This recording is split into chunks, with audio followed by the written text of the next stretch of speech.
오늘은 하나님의 손가락이란 제목으로 여러분과 은혜를 나누기를 원합니다.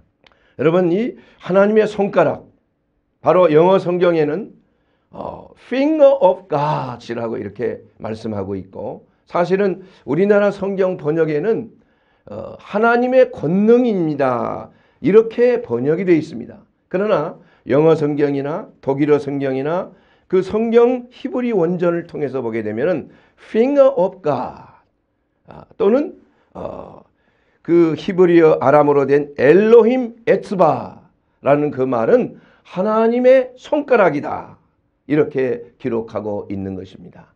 그리고 또한 그 헬라어의 원전에 보게 되면 닥틸로스, 그 하나님의 손을 힘입어 귀신을 쫓아내는 것이면 하나님의 나라가 너희에게 임했느니라 하는 그 말씀 속에 하나님의 손이라는 것은 바로 손가락을 말하고 있는 것입니다. Finger of God, 닥틸로스. 이 닥틸로스란 말은 의학 용어에도 자주 쓰이고 있는 말입니다. 손가락이란 닥틸로스.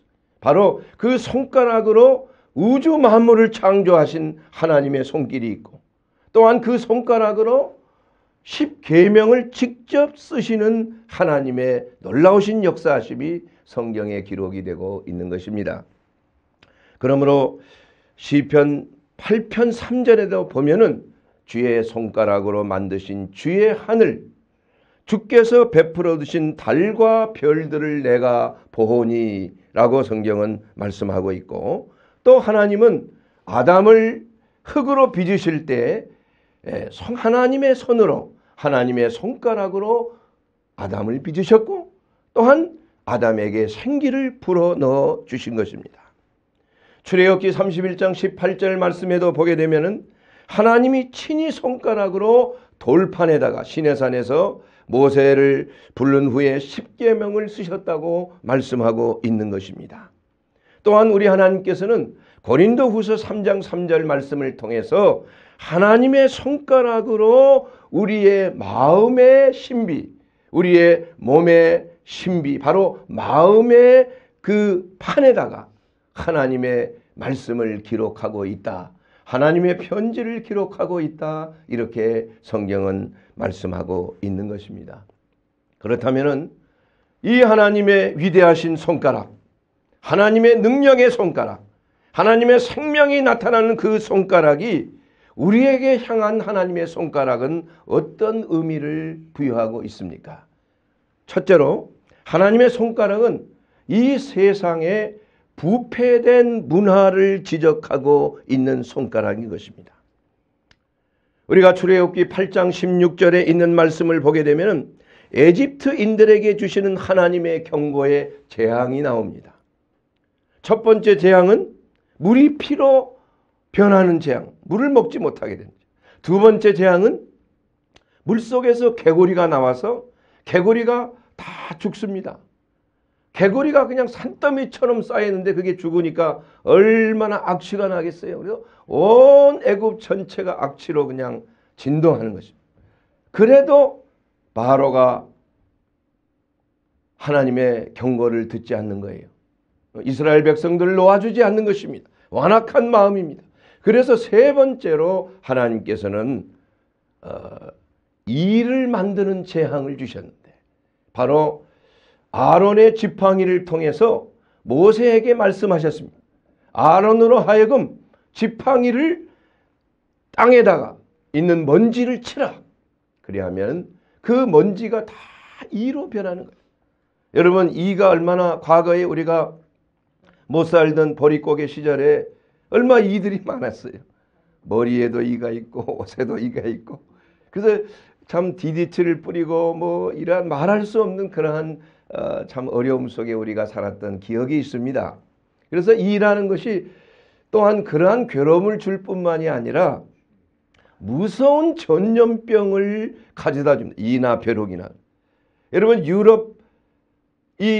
우리 한국뿐만이 아니라 그 유럽의 역사 가운데, 또 이 세상의 역사 가운데 가장 많은 사람을 죽인 것이 바로 패스트입니다. 패스트. 약 1억 명 가까이가 패스트로 인해서 유럽 인구의 거의 반이 죽었어요. 몇 달 사이에 죽었습니다. 그러니 그때 지구의 종말이 왔다. 사람들이 다 이렇게 생각을 했어요.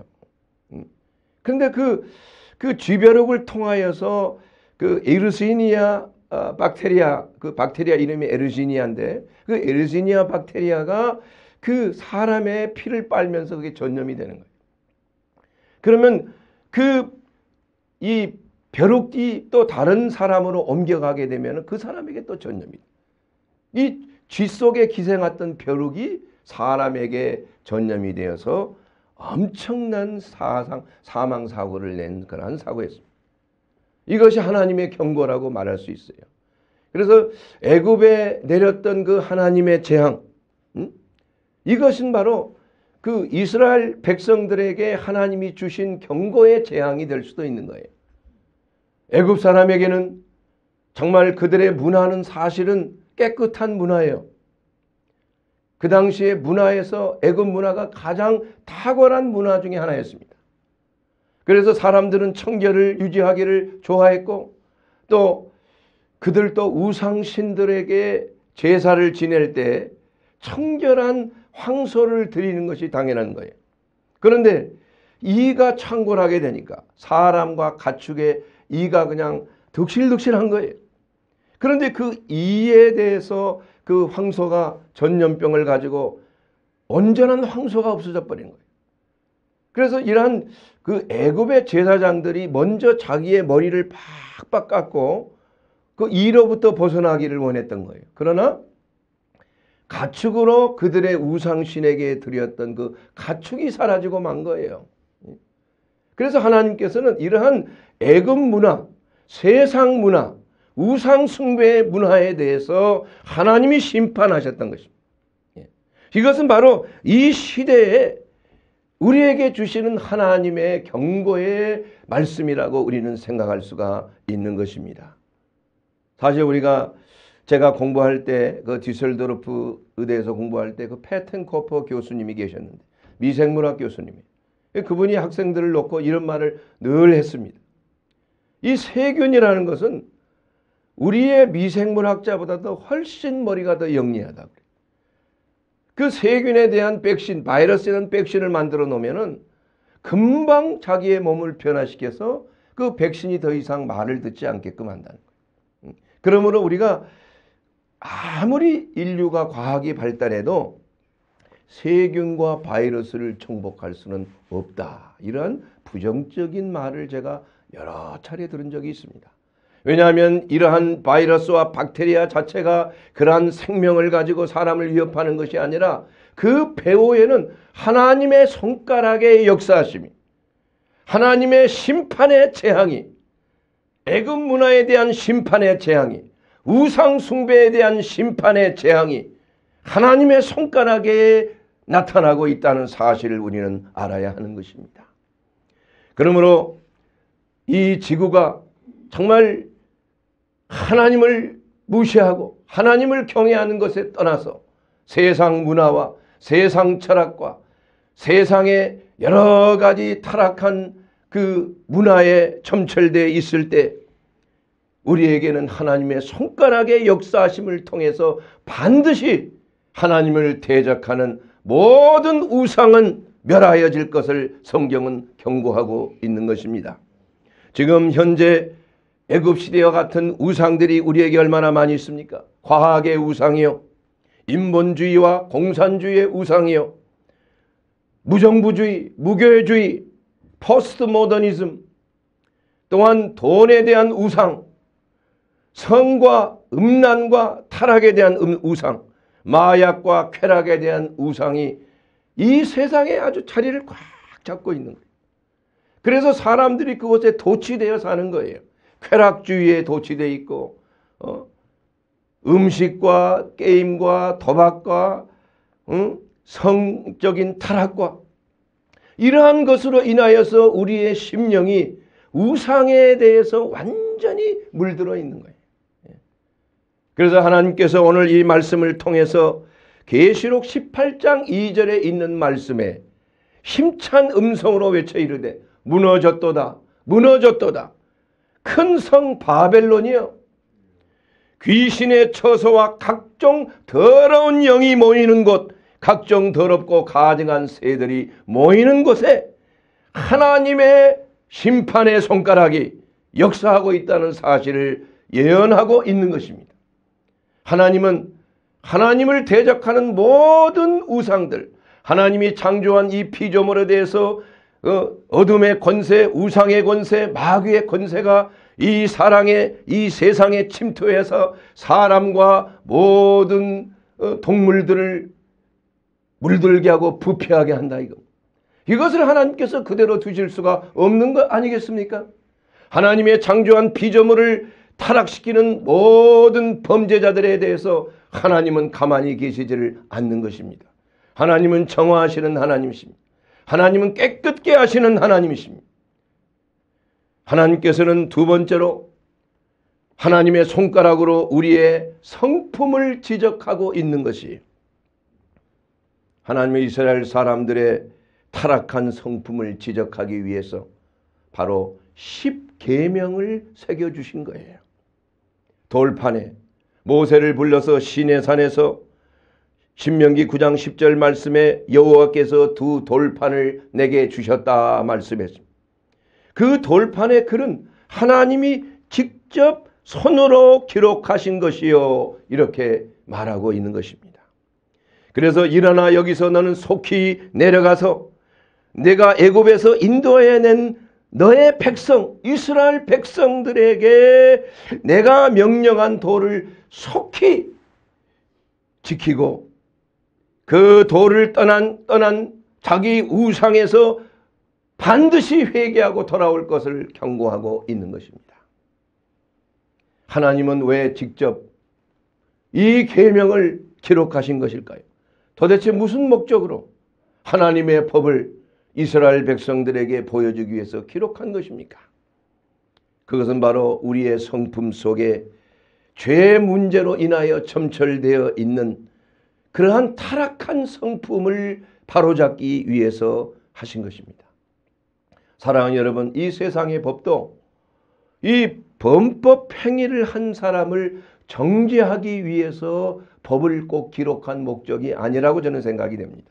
저는 법에 대한 전문가는 아니지만 오히려 그러한 법을 지키는 선량한 사람들을 보호하기 위해서 오히려 그 법이 존재하는 것입니다. 마찬가지로 우리 하나님께서는 우리에게 계명을 주실 때 그 계명을 잘 지키고 그 계명 안에 거하면 하나님이 예비하신 놀라운 축복과 은혜를 풍성하게 부어주신다는 하나님의 언약의 말씀이 있는 것입니다. 들어가도 나가도 복을 받습니다. 꼬리가 되지 않고 머리가 되는 복을 받습니다. 어디를 가든지 형통하는 복을 내려주시겠다는 은혜의 계명을 우리에게 주신 것입니다. 그러므로 우리가 하나님의 계명을 통해서 우리가 과연 얼마만큼 부패가 되었는가 이것을 한번 우리가 생각해 봐야 하는 것입니다. 과연 우리가 하나님을 믿는다고 하면서 하나님보다 우선순위에 있는 모든 것이 우리가 하나님보다도 우선순위에 있다고 하나님이 가장 우선순위에 있다고 장담할 사람이 과연 누가 있겠느냐 이거예요. 우리는 어떤 것 하나라도 하나님보다도 더 우선적으로 중요하게 여기는 것이 있을 것입니다. 과연 나는 우상 숭배에서 완전히 제외된 사람인가? 이것도 한번 우리가 생각을 해봐야 하는 것입니다. 탐심이 우상 숭배다. 그러면 이 세상에 탐심이 전혀 없는 사람이 누가 있겠냐는 것입니다. 부모를 공경하라고 하는 계명이 있는데 과연 부모에 대한 공경, 완전한 공경을 했다 이렇게 말할 사람이 누가 있겠냐. 다른 사람을 과연 우리는 원수까지도 사랑했느냐, 미워해 본 적이 없느냐, 이러한 사람이 과연 어디 있겠냐 이거예요. 모두가 바로 이러한 하나님의 법에 다 저촉이 되어 있는 것입니다. 간음의 문제, 우리가 과연 간음하지 아니했다고 말할 사람이 있을까요? 몸으로는 간음하지 않는 경우가 많이 있습니다. 그러나 마음으로 여인을 보고 음욕을 품는 자마다 이미 간음하였다. 만약에 그런 말씀이 우리에게 적용이 된다면 과연 간음하지 않는 사람이 얼마나 있을까요? 또한 우리는 늘 정직하고 직장에서나 사업터에서나 우리의 삶의 모든 형편에서 직장을 위해서 월급을 받고 또한 직장을 위해서 충성하고 일하는 시간을 잘 지켰다고 우리가 자부할 수 있겠습니까? 또한 다른 사람의 재산, 다른 사람의 명예, 다른 사람의 그 지위, 이러한 것에 대해서 우리는 과연 손해를 끼친 적이 없는 것인가? 이러한 것도 우리는 생각해 보지 않을 수가 없는 것입니다. 이러한 모든 것들을 우리가 계명을 통해서 우리 자신을 적용해 볼 때 우리는 모두가 범법자인 거예요. 이 법을 어긴 자들에게 하나님이 주시는 율법의 계명이 있다 이겁니다. 이것은 바로 우리로 하여금 철저한 죄인이라는 사실을 아주 마음을 찢으면서 회개할 수밖에 없는 그러한 도저히 가망이 없는 영원한 형벌에 들어가야 마땅할 죄인이라는 사실을 우리가 철저하게 깨닫게 하는 것이 바로 하나님의 율법의 계명이에요. 그러므로 우리가 이러한 그 계명을 다 지키지 못하기 때문에 하나님께서는 우리로 하여금 예수 그리스도의 대속의 은혜를 믿어서 그 죄에 대한 대가를 지불하도록 하신 하나님의 사랑이 바로 그 법 안에 역사하고 있다는 것입니다. 사랑하는 여러분, 하나님께서는 세 번째로 하나님의 손가락, 바로 우리의 행동을 지적하고 있는 것입니다. 다니엘서 5장에 보면 바벨론 벨사살 왕이 1000명의 귀족들을 모아놓고 잔치를 베풉니다. 그래서 왕후와 또한 왕족들을 모아놓고 또 후궁들을 수백 명, 수천 명씩 모아놓고 수천 명이 잔치를 벌이는 거예요. 술을 마시고 풍악을 올리고, 그리고 나서 그 술잔을 어떻게 했느냐? 자기 아버지 느부갓네살 왕이 예루살렘 성을 침공해서 그 성전에 있는 모든 성문들, 금그릇과 은그릇, 하나님의 그 거룩한 성물들을 가져오라. 그리고 그 금그릇과 은그릇을 나눠주면서 거기에 술을 마시고 취하고 거기다가 또 우상을 숭배하는데 바치고 말이지. 이러한 말할 수 없는 하나님을 모독하며 신성 모독한 참으로 추악하고 교만한 행위를 바로 하나님 앞에서 행한 것이에요. 이 벨사살이 이렇게 잔치하면서 술에 취해 떠들면서 자기네들이 섬기는 우상에게 참으로 찬양하고 예배를 드리는 그러한 상황까지 갔을 때 갑자기 하나님의 손가락이 나타난 것이 바로 왕궁이 있는 바로 맞은편의 벽에 하나님의 손가락이 나타나서 기록을 한 것이 얼굴이 파랗게 질립니다. 이게 도대체 무슨 일인가? 책사들을 불러서 자, 저게 무슨 말이냐? 글씨는 써있는데 내가 알 수가 없다. 책사들도 이리저리 연구하고 다 알아봤는데도 그 말이 무슨 말인지 알지 못하는 거예요. 그래서 어떤 사람이 묻습니다. 아버지 느부갓네살 왕 때 참으로 신령한 참 아주 총명한 다니엘이라고 하는 사람이 있습니다. 그 사람을 불러서 그것을 풀이하면 알 수 있을 것입니다. 다니엘을 불러서 이게 도대체 무슨 말인가? 이렇게 물어봤을 때 다니엘이 거기에 대해서 말하고 있는 것이에요. 메네 우바르신, 메네 데겔 우바르신. 이 뜻은 왕의 나라가 끝난 것이다. 왕을 저울에 달아보니 부족하다. 왕의 나라는 이제 메대와 바사바 사람에게 준발되었다. 이렇게 다니엘이 말하자 그 왕은 너무나 이 다니엘의 그 총명함과 그 놀라운 지혜에 감동했어요. 그래서 임시방편으로 그 죄를, 그러한 무서운 하나님의 심판을 피하고자 하나님의 종인 다니엘을 세 번째 사람으로 통치자로 세웠다 이거예요. 그러나 이미 때는 늦었어요. 하나님이 이미 그를 저울에 달아서 쟀을 때 부족한 거예요. 하나님의 심판의 놀라운 역사가 하나님의 손길을 통해서 나타난 것입니다. 그날 저녁에 바로 그는 죽임을 당했어요. 그리고 다리오 왕이 대신 그 나라를 다스리게 됐어요. 예언대로 된 것이, 하나님의 손가락이 쓰여진 대로 된 것이다 이거예요. 그래서 이 다리오 왕이 다니엘을 총리로 세웠습니다. 총리로 세워서 그 다니엘을 다스리게끔 했는데, 그 나중에 여러 가지 질투를 받아서 다니엘이 이제 사자의 밥으로 들어가게끔 이러한 계략을 꾸미는 건 나중에 나오는 일이에요. 그러나 우리 하나님께서는 이러한 하나님의 손가락을 통해서 하나님을 모독하고 하나님 앞에 교만하고 하나님 앞에 경고망동하고 하나님의 거룩한 위대함을 무시하는 이러한 자들에게는 반드시 하나님께서 심판하실 것이다. 하나님을 두려워하는 것이 지혜의 근본인 것입니다. 하나님의 몸된 교회와 하나님에 속한 사람들과 하나님에 속한 물건들을 조롱하고 업신여기는 자, 하나님이 그대로 두지 않을 것입니다.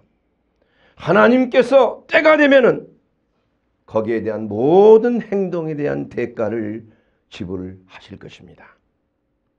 옛부터 계시는 하나님이 들으시고 그들을 낮추시리이다. 시편 55편 19절에 말씀하고 있는 것입니다. 왜냐하면 그들은 하나님의 경고의 말씀에도 변하지 아니하고 하나님을 두려워하지 아니하기 때문인 것입니다. 사랑하는 여러분, 우리 현대에 사는, 우리 시대에 사는 그리스도인들도 하나님에 대해서 어떻게 생각하고 있습니까? 하나님이 과연 오실까? 예수님이 재림하실까? 2000년 전이나 지금이나 변화가 없는데, 하나도 달라진 게 없는데 하나님이 이러한 행동을 취하실까? 이런 생각을 하고 있는 거예요. 그래서 신신학자들은 성경의 진리를 왜곡합니다. 지구의 종말은 없다. 하나님의 심판은 없다. 제가 한때 존경했던 시바이처, 20세기의 히어로로 영웅이라고 하는 시바이처 박사가 쓴 그러한 레벤 예수 포르슝, 예수의 삶에 대한 연구나 이러한 모든 기록을 봤을 때 세상에 종말은 없다. 이러한 자유주의 신학과 신신학이 우리나라에도 지금 퍼지고 있는 거예요. 이러한 상황 속에서 하나님의 심판하지 않겠느냐 이거예요. 하나님께서 그것을 그대로 두고 묵과하겠느냐 이겁니다. 벨사살처럼 자신이 만든 우상을 찬양하며 하나님의 말씀을 외면하는 거짓된 신앙, 하나님의 속한 자들을 핍박하는 벨사살과 같은 그러한 왕으로 자처하는 자들, 이러한 모든 하나님의 권세를 대적하는 자들은 멸하여질 것이고 반드시 소멸되게 될 것이다. 아멘입니까? 할렐루야! 하나님을 두려워하지 않는 자에게는 하나님의 손가락이 나타나는 거예요. 땅의 임금들과 왕족들과 장군들과 부자들과 강한 자들과 모든 종과 자유인들, 그들은 굴과 산들의 바위 틈에 숨어서 산과 바위들에게 말합니다. 우리 위에 떨어져서 이제 보좌 위에 앉으신 그분의 얼굴에서와 그 어린 양의 진노에서 우리를 가리워 주소서. 요한계시록에 나온 것입니다. 예수 그리스도, 하나님의 어린 양 되신 예수 그리스도께서 이제는 심판주로 오실 때에 피할 수가 없는 거예요. 그들의 얼굴은 새파랗게 질릴 것입니다. 그들은 벨사살 왕처럼 허리가 풀리고 다리가 힘이 풀려서 달달달달 떨게 될 것이요. 결국 처참한 멸망을 맞이하고 말 것입니다. 네 번째로 하나님의 손가락은 우리의 양심을 찌르게 될 것입니다. 바로 요한복음 8장 1절 말씀에 보게 되면 간음하다가 붙잡힌 여인에 대해서 나옵니다. 예수님께서는 그 여인을 돌로 치려 하는 자들 앞에서 이렇게 말씀합니다. 땅에 무언가를 쓰고 난 후에 일어나서 너희 중에 죄가 없는 자가 먼저 돌로 치라. 그리고 나서 땅에 또 뭔가를 쓰십니다. 예수님께서 과연 무엇을 쓰셨을까요? 여러분 생각해 보셨습니까? 그런데 그들이 그 땅에 쓴 글씨를 보고 양심의 가책을 느꼈다고 그랬어요. 그래서 어른부터 젊은이들까지 한 사람 한 사람씩 다 떠났다고 그랬습니다. 사실 저는 예수님께서 이러한 말을 쓰셨을 것 같아요. 왜냐? 첫째는 하나님의 율법에 이렇게 나와 있습니다. 원래 간음하다 붙잡힌 사람, 이 둘이 있을 거 아니에요? 남자와 여자? 반드시 두 사람이 같이 있을 때에 돌로 치게 돼 있어요. 근데 남자는 이미 도망갔어요. 그러면은 여자만을 잡아놓고 돌로 치는 건 율법에 위배되는 거예요. 예수님이 아마 그거 분명히 제시하셨을 거예요. 사실을 여인을 살리기 위해서 하는 것보다 더 있지만 하나님의 법을 확실하게 그들에게 제시한 것. 그러니 그들이 만약에 돌로 치면은 율법에 저촉된 거 아니에요. 그들도 돌에 맞아야 되는 거예요. 애꿎은 사람을 돌로 쳤으니까. 하나님의 법에 어긋났기 때문에. 두 번째로는 그녀를 발견한 남자의 이름, 그녀를 고소한 남자의 이름을 썼고 또한 그와 같은 죄를 범한 것에 대해서 예수님은 통찰하시고 그 죄명을 썼을 것입니다. 그리고 다른 사람의 죄악도 거기에 썼을 것입니다. 그러니 그걸 보는 순간에 첫째는 내가 돌로 치면 율법에 저촉이 돼요. 두 번째는 자기가 저지른 그 죄가 다 쓰여져 있는 거예요. 자기도 돌을 맞아야 되는 거예요. 예수님께서 그걸 알고 계시는 거 아니에요? 그러기 때문에 한 사람 한 사람씩 양심의 가책을 받아서 그곳을 떠나고 만 것입니다. 어떤 특별한 무슨 기운이 일어나서 이렇게 영향을 받아서 간 게 아니에요. 분명히 죄찔림을 받았을 것입니다. 그 여인보다도 더 심한 죄악이 다 드러났을 것이다. 저는 그렇게 생각을 하고 있는 것입니다. 자신이 하면 로맨스고 남이 하면은 간음이고 이러한 판단 기준으로 사람을 판단하기를 좋아하는 것입니다. 다른 사람의 죄는 발견하기가 쉬워요. 정죄하기가 쉽습니다. 그러나 사실은 자기 자신의 죄를 그렇게 드러내기는 쉽지 않은 거예요. 그래서 예수님께서는 사실 하나님의 손가락 되시는 예수님의 손가락, 그 손가락은 그 여인을 생명을 구하기 위한 손가락이기 이전에 바로 우리를 정죄하시는 손가락이에요. 우리의 죄를 드러내는 손가락이에요. 우리의 양심을 찌르는 손가락인 것입니다. 그렇게 함으로 성령 하나님께서 우리 가운데 역사할 때 우리가 죄책감을 얻게 하고 죄에 대해서 우리가 철저하게 깨닫고 회개케 하시는 하나님의 은혜가 바로 하나님의 손가락을 통하여 우리에게 지적하고 계신 것입니다. 사랑하는 여러분, 이제 한 해가 지나가고 있는 이때 저는 인터넷을 통하여 올 한 해 동안에 여러 가지 이슈가 있는 거예요. 10가지 뉴스, 기독교의 뉴스를 본 적이 있습니다. 명성교회 세습 문제, 무슬림들의 그 난민 유인 문제, 이단 사이비 문제, 목회자들의 성추행 문제, 신학교의 동성애 옹호 등등등 이러한 참으로 말할 수 없는 추한 모습들이 기독교 내에 이슈가 되고 있어요. 이것을 사람들이 막 손가락 돌을 들어서 치려고 하는 거예요. 그러나 예수님의 손가락은 무엇을 지적하고 있느냐 이거예요. 돌을 치려고 하는 그 사람의 양심을 찌르고 계시는 손가락이 역사하고 있다는 사실을 우리는 알아야 하는 것입니다. 하나님의 손가락은 이웃을 지적하지 아니하고 이웃의 허물을 통해서 내 자신의 허물을 지적하고 계신다는 것입니다. 이것이 바로 하나님의 손가락이에요. 누구든지 먼저 죄가 없는 자가 먼저 돌로 치라. 이 말씀은 무슨 말입니까? 바로 하나님의 손가락으로 쓴 우리의 모든 죄악과 허물을 우리는 발견하고 우리부터 먼저 돌 맞음을 당해야 한다는 그 양심의 가책을 가지고 우리는 철저하게 회개해야 하는 것입니다. 한국 교회가 어떻고 목회자가 어떻고 세습이 어떻고 이러한 것들을 우리가 지적하고 흥분하고 노할 것이 아니라 우리 자신이 얼마만큼 부패하고 타락했는지 먼저 우리가 내 자신을 돌아보고 회개해야 할 때인 것입니다. 다섯 번째, 우리 하나님의 손가락은 사람 안에 역사하는 귀신을 쫓아내는 손가락.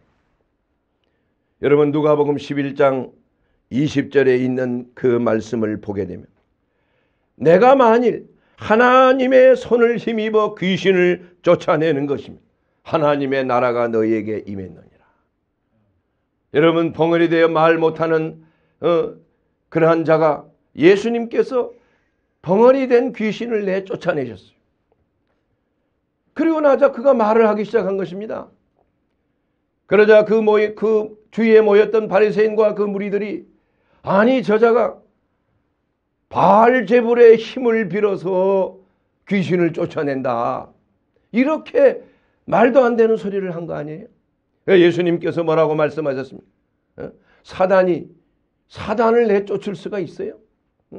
그러면 그 사단의 왕국이 어떻게 존재할 수가 있겠느냐 이거예요.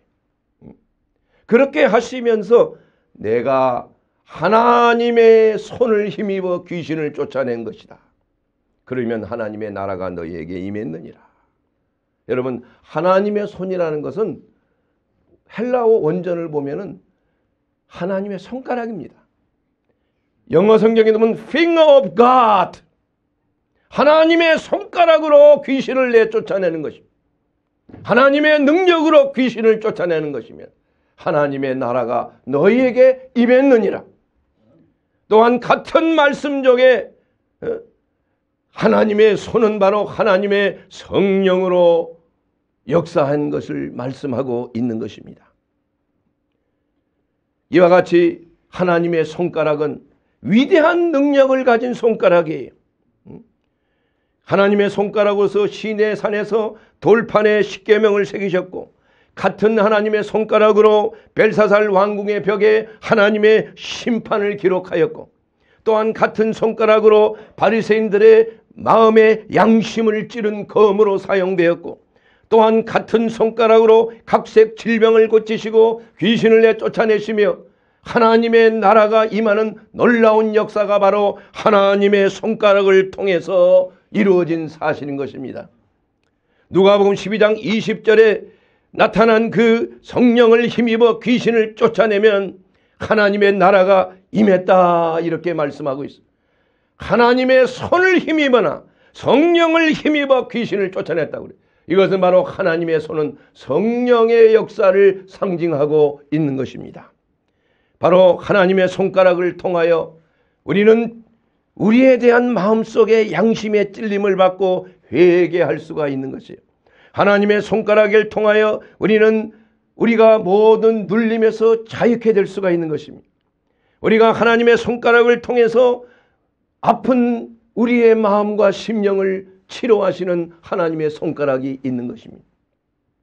나병 환자와 같이 참으로 전염병에 시달리는 자들 하나님께서 그에게 다가와 그에게 손을 대셨습니다. 손을 대시고 내가 원하느니 너가 나음을 입으라 이렇게 말씀하심에 나병이 깨끗해졌습니다. 우리의 마음과 심령 하나님 앞에 세상 문화 속에서 우리의 심령이 그만큼 오염되어 있고 부패되어 있는 심령 속에 우리 하나님이 다가오셔서 경고의 말씀을 지적하고 있는 것, 하나님의 계명을 지적하고 있는 것입니다. 우리의 마음판에 하나님의 말씀의 편지가 우리 마음판에 새겨지고 있는 것이라 이겁니다. 그러므로 하나님의 말씀을 듣고 하나님의 손가락을 경험한 자는 그 말씀 안에서 우리가 회개하지 않을 수가 없는 것입니다. 그러나 그 손가락은 우리를 회개케 할 그 손가락뿐만이 아니라 바로 못자국이 선명한 갈보리의 사랑이 그 십자가에 달리는 그 손가락을 통하여 우리는 다시 한번 우리를 향한 하나님의 그 사랑의 손가락을 우리는 경험하게 되는 것입니다. 우리는 마치 아버지가 어린 자녀의 손을 붙들 때 느끼는 그 모습, 정말 하나님의 그 사랑을 우리는 느낄 수가 있는 것입니다. 지금 참으로 우리 하나님께서는 우리를 긍휼히 여기시고 그 피 묻은 손가락으로 우리를 만지시고 우리의 연약하고 우리의 상처를 싸매시고 고치시는 것입니다. 참 이스라엘 백성들, 우리의 믿는 자들이 갈 바를 알지 못하고 세상 속에서 방황하고 거할 처소를 찾지 못해서 방황했을 때, 그리고 그들이 위경에서 하나님 앞에 부르짖고 기도했을 때 하나님께서는 우리에게 말씀을 보내사 우리를 고치시고 위경에서 건져 주셨다고 말씀하고 있는 것입니다. 사랑하는 여러분, 오늘 이 시간 우리 하나님께서 우리에게 주시는 생명의 말씀이 있습니다. 수고하고 무거운 짐진 자들아 다 내게로 오라. 내가 너희를 쉬게 하리라고 말씀하고 있는 것입니다. 아무것도 염려하지 말라고 말씀하고 있는, 이것은 바로 하나님의 손가락을 우리에게 보여주시면서 손에 못 박히신 못자국을 보여주시면서 내가 너를 위하여 내가 못이 박혔다. 얼굴에 찢긴 그 상처를 보여주시면서 내가 채찍에 맞음으로 내가 나음을 입었느니라. 예수님께서는 오늘도 말할 수 없는 하나님의 은혜로 우리에게 성령을 부어주셨습니다. 하나님의 손가락이신 우리의 성령의 능력이 우리의 삶 속에 역사하고 다스리고 있는 것입니다. 여러분의 삶 속에 하나님의 손가락이 나타나고 있어요. 여러분의 삶의 행적 속에서 환경을 통해서 하나님의 손가락을 경험하게 될 것입니다. 그 손가락은 우리를 인도하시는 손가락이에요. 우리의 나아갈 향방을 가르쳐 주시는 손가락이에요. 그리고 흑암의 권세로부터 우리를 자유케 하시는 하나님의 손가락이 되는 것입니다. 사랑하는 여러분, 이 위대하신 하나님의 사랑, 그것은 하나님의 손가락을 통하여 우리는 다시 한번 우리가 얼마만큼 우리를 사랑하시고 보호해 주시는 것인가, 이것을 우리는 다시 한번 감격하지 않을 수가 없는 것입니다. 오늘 또 예수님은 이곳에 계십니다. 오늘 이 말씀을 통해서 여러분의 마음에 편지를 쓰고 계시는 거예요. 아무것도 염려하지 마. 모든 일에 기도와 간구로 너희 구할 것을 감사함으로 아뢰라. 그리하면 지각에 뛰어난 하나님의 평강이 너희의 마음과 생각을 지키리라고 말씀하고 있습니다. 오늘 또 우리 주 예수 그리스도의 피 묻은 손가락, 저와 여러분을 보호하고 계십니다. 음부의 권세가 범접지 못하리라.